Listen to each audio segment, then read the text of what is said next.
Dostlar, Razində Bakıxanımda sizin üçün 4 otaqlı Leningrad layihəli mənzilin təqdimatına gəlmişəm. Yer özü də xüsusi bir yerdir. Ərazini tanıyanlar bilir. Park Plus Ticarət Mərkəzinin yanı, Heydər Əliyev Parkının yanı, deməli, Agin Mall Ticarət Mərkəzinin arxası, Daş Leningrad layihəli mənzildir. 5 mərtəbəli binanın 2-ci mərtəbəsi.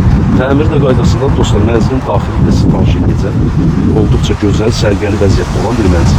Qiymət indiki bazar üçün münasibdir. Ətrafda məktəbdir, bağçadır, böyük ticarət obyektləridir. Hamısı evin bir altın nömrəndə yerləşir.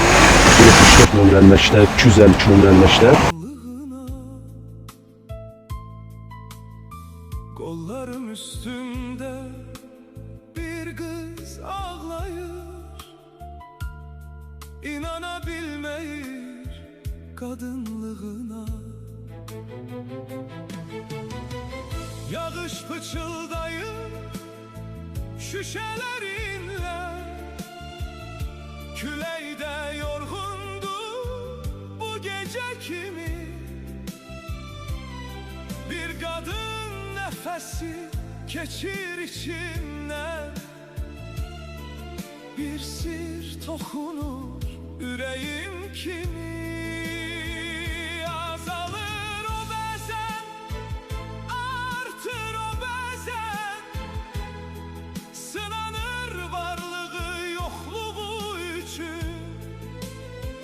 Belki ben dünyanı sevirem kalben, kadın təbiətli olduğu için. Bir kadın güləndə dünya değişir, sessiz küçelere bahar gelir.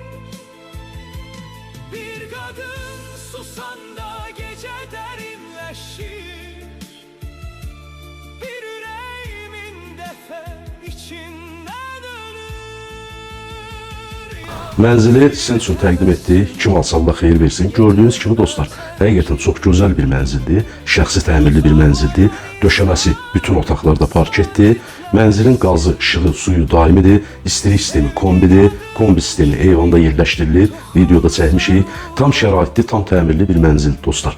Mənzil 4 otaqdan 3 otağa düzəlib. Yəni qanuni 4 otaqlı Leningrad layihəli bir mənzildir. Sadəcə ev sahibi bu mənzili 3 otağa düzəldib. Qiymət 255 min manatla satışa çıxıb.